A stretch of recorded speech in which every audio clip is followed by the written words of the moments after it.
이번 영상에서는 노원, 도봉, 강북이라고 불리는 노도강에 대해서 알아보려고 합니다. 이 노도강에 투자하신 분들이 굉장히 많은데 아파트 값이 하락하면서 전세값하고 비슷하게 되는 그런 깡통 전세라고 불리는 그런 현상들이 일어나면서 어떻게 부동산 시장이 흘러갈지, 그럼 여기에 전세를 사시는 분 그리고 전세를 해주셔야 되는 분들은 어떻게 하는 게 좋을지, 앞으로의 노도강 부동산 시장은 어떻게 될지 한번 예측해 보도록 하겠습니다. 그래서 최근에 기사를 보니까 전세값 아래로 떨어진 집값이 문제다, 이런 기사입니다. 그래서 집값이 전세값하고 비슷해졌다, 이런 얘기입니다. 아직 집값이 내려간 건 아니고요, 비슷해졌다는 이야기가 되겠습니다. 그래서 비슷해지면 뭐가 문제냐, 내가 5억짜리 집에 사는데 5억 전세를 가지고 있다. 그랬을 때 내가 나간다. 그럼 5억을 이걸 맞춰줄 수 있는 집주인이면 괜찮은데 집주인이 이걸 맞춰줄 수 있는지가 걱정되기 때문에 이 전세값은 앞으로 더 내려갈 확률이 높지 않을까, 이런 이야기입니다. 그래서 특히 이 노도강이라는 지역이 2030들이 20년, 21년도 집을 많이 산 지역이기 때문에 더 큰 문제가 될 수 있지 않을까 싶습니다. 그래서 여기 깡통주택이라고 나오는 기사가 있는데, 이거 보면 2012년도에도 이런 기사가 있더라고요.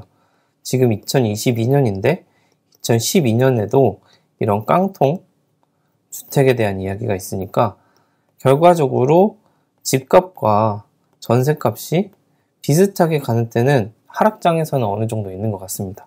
상승장에 집값이 막 올랐다가 전세값이 따라 오르고 집값이 먼저 꺾이면서 요거랑 비슷해지면서 깡통주택이 되는 경우가 종종 있구나 라고 파악을 할 수 있습니다. 그래서 지금 기사에 나온 아파트를 알아보려고 하는데요. 여기 기름 뉴타운 푸르지오 2단지, 여기가 그런 아파트라고 나와 있습니다. 이 아파트를 보게 되면 미아역하고 그렇게 멀지 않고, 그 다음에 여기 지하철하고도 그렇게 멀지 않습니다. 미아역까지는 그래도 거리가 좀 있어서 마을버스 정도는 이용을 해야 될 것 같이 보입니다. 이쪽으로도 아마 여기 산이 깊어서 그렇게 걸어가긴 쉽지 않을 것 같습니다. 그래서 이 단지는 1600세대가 있는 단지이고 2005년에 지어진 지금으로 17년차 아파트가 되겠습니다. 아주 오래된 건 아니고 한 17년차 정도 되는 아파트다 라는 건 알고 계시면 되고, 여기서 이제 33평에서 그런 일이 있었다고 합니다. 그래서 최고가는 11억을 찍은 아파트고요. 그 다음에 최근 거래가 7억 6천, 그리고 여기 보면 6억 4천까지도 있습니다. 요거는 조금 많이 낮기 때문에 모르겠고, 11월 달에는 7억 6천에 거래가 되었고, 전세 최고가를 보니까 2021년 6월 달에 7억 5천이 있습니다. 그러니까 7억 6천 3백이 지금 매매가인데 전세 최고가는 7억 5천이니까 결과적으로 1,300만 원 밖에 차이가 안 나는 상황입니다. 물론 이 아파트 두 개가 같은 아파트, 같은 동호수는 아니기 때문에 크게 상관이 있는 건 아니지만 대부분의 거래가 요 밑에서 있던 걸로 봐서는 크게 문제되진 않을 것 같아요. 그냥 조금 과장해서 기사가 작성된 것으로 보입니다. 그래도 언제든지 요 전세값이 내려가고 있는 추세는 맞기 때문에 이 매매가도 따라 내려올 수 있는 사정입니다. 그리고 그 다음 보여드릴 아파트는 여기 미아 뉴타운 SK 북한산 시티 아파트입니다. 여기 같은 경우는 여기 솔샘역이 굉장히 가깝기 때문에 역세권이라고 할 수 있겠고요. 총 3,800세대니까 굉장히 대단지인 걸 볼 수가 있고요. 그 다음에 2004년이니까 앞에 보여드렸던 거랑 1년 차이로 18년차 아파트가 되고, 리모델링은 가능한 아파트가 되겠네요. 그래서 18년차 아파트이고 여기서는 24평에서 그런 현상이 있다고 합니다.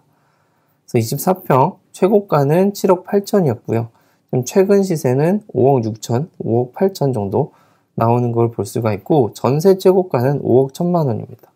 그러니까 5억 6천, 5억 5천 정도의 거래가 됐는데 전세 최고가는 5억 1천이기 때문에 4천에서 5천 정도 차이가 나기 때문에 굉장히 차이가 줄어들었다 라고 볼 수가 있고, 어쨌든 동일한 동호수는 아니기 때문에 그냥 최고가와 지금 거래가와 비교만 하고 있는 거기 때문에 그렇게 볼 수가 있고, 여기 보면 최근에는 3억에서 4억 정도의 전세가가 나오는 걸 볼 수가 있습니다.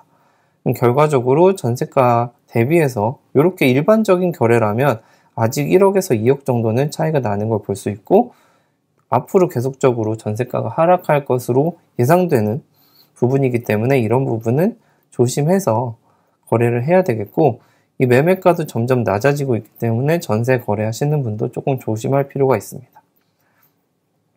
근데 특히 이 지역이 주목받는 것은 2021년도, 그 다음 2020년도에는 노도강 매수가 엄청났습니다. 특히나 2030 세대에서 노도강 매수가 엄청났고, 왜 그러냐 하면 강남 3구라고 불리는 곳하고 마용성이라고 불리는 마포, 용산, 성동구 같은 경우는 가격이 너무 높죠. 2030이 접근하기는 너무 어렵습니다. 근데 노도강 같은 경우는 한 7억에서 8억, 요 정도가 최고가였고, 보통의 경우에는 5억에서 6억인 경우도 많았기 때문에 6억까지는 디딤돌 대출도 가능해서 구매를 하시곤 했고요. 최근에는 많이 올라서 7, 8억이기 때문에 이렇게 2030들이 접근을 했던 걸 볼 수가 있습니다.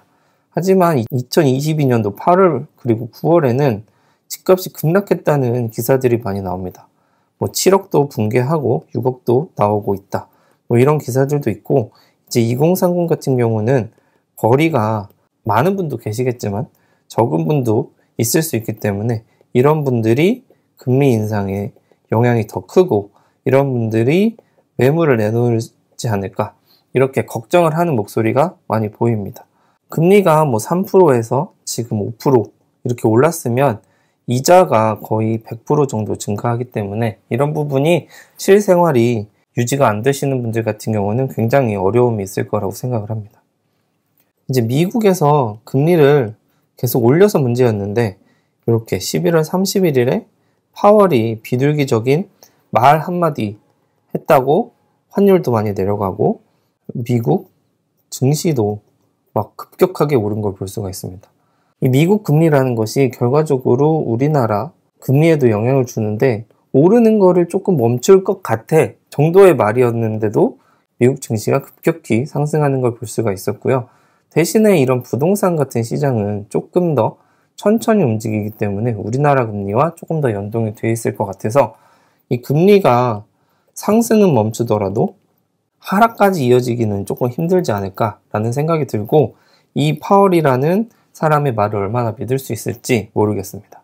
왜냐하면 11월 초만 하더라도 금리를 인상하는 걸 유지하겠다라는 이야기를 많이 했습니다.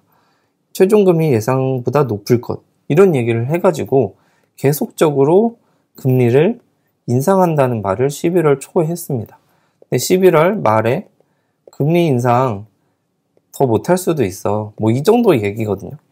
몇 번 하다가 그만할 것 같아, 이 정도 얘기이기 때문에 이 말은 언제든지 바뀔 수 있기 때문에 이 금리를 안정되기 때문에 집값이 조금 안정화될 거다라는 예상을 하기는 조금 힘든 부분이 있습니다. 그리고 노원 같은 경우는 재건축을 해야 되는 이슈가 있습니다. 재건축에 팔거든 노원, 그 다음에 2차 안전진단 사실상 폐지, 이러면은 재건축이 조금 더 쉬워지니까 앞으로 이제 새로운 아파트로 바뀌면서 가격도 조금 더 방어할 수 있지 않을까라는 생각이 드는데, 여기서도 이제 건설비가 많이 오르고 그 다음에 이 건설하는 데 드는 돈이 들잖아요. 이거에 대한 금리가 올라서 어떻게 사업성이 잘 나올지는 지켜봐야 되는 상황입니다. 그리고 일단 1기 신도시도 있고, 그 다음에 이렇게 노원구, 서울 안에서도 이렇게 준공 30년이 넘은 아파트들이 많잖아요. 근데 얘네들 같은 경우 92년, 93년 이렇게 다 90년대인 반해서 노원구 같은 경우에는 80년대 건축물도 많이 있거든요. 87년, 88년 이런 애들도 있어서 노원구나 양천구나 이런 게 더 먼저 돼야 되지 않을까 싶습니다. 특히 여기 보면 8만 세대가 넘기 때문에 노원구를 먼저 해줘야 되는 그런 문제가 있지 않은가 싶은데, 요즘 얘기는 오히려 1기 신도시 얘기만 조금 더 나오는 것 같아서 이런 부분은 신경을 쓰면서 투자를 해야 되지 않을까 싶습니다. 그래서 제가 이렇게 88년, 87년도의 아파트를 가지고 왔는데, 지금 최근 실거래는 이렇게 높게 나와 있습니다. 하지만 이게 구축이고 30년이 넘은 아파트다 보니까 전세가 굉장히 저렴합니다. 전세가 지금 4억 5천, 여기 4억 5백 정도 나와 있죠. 그러니까 30년 된 아파트에서 살기가 굉장히 어렵겠죠. 그렇기 때문에 전세가가 내려가고 있고, 여기 조금 올랐었지만 내려가는 걸 보이는 건 이 전세를 사시는 분들이 금리의 영향을 많이 받기 때문에 전세가는 앞으로도 조금 더 내려갈 것 같고요. 그렇기 때문에 매매가가 이렇게 높게 있지만 이 갭이 엄청 커서 이거를 재건축을 바라보고 사시는 분들에게도 부담이 될 수 있습니다. 그렇기 때문에 앞으로 이 금리 인상이 멈추더라도 인하로 이어지지 않는 이상 아무래도 상승을 바라기는 조금 어려울 것 같고, 단기적으로는 하락을 지속적으로 할 것 같다는 생각이 듭니다. 그래서 앞으로도 금리가 이렇게 오르다가 이렇게 멈추겠지만 집값의 영향을 바로 주기는 어려울 것 같고, 단기적으로 하락이 조금 더 이어질 것 같고요. 그 다음에 재건축 같이 조금 연식이 30년이 넘은 것들은 조금 활성화가 돼야 되지 않을까, 이런 부분이 아마도 노도강에는 중요할 것 같습니다.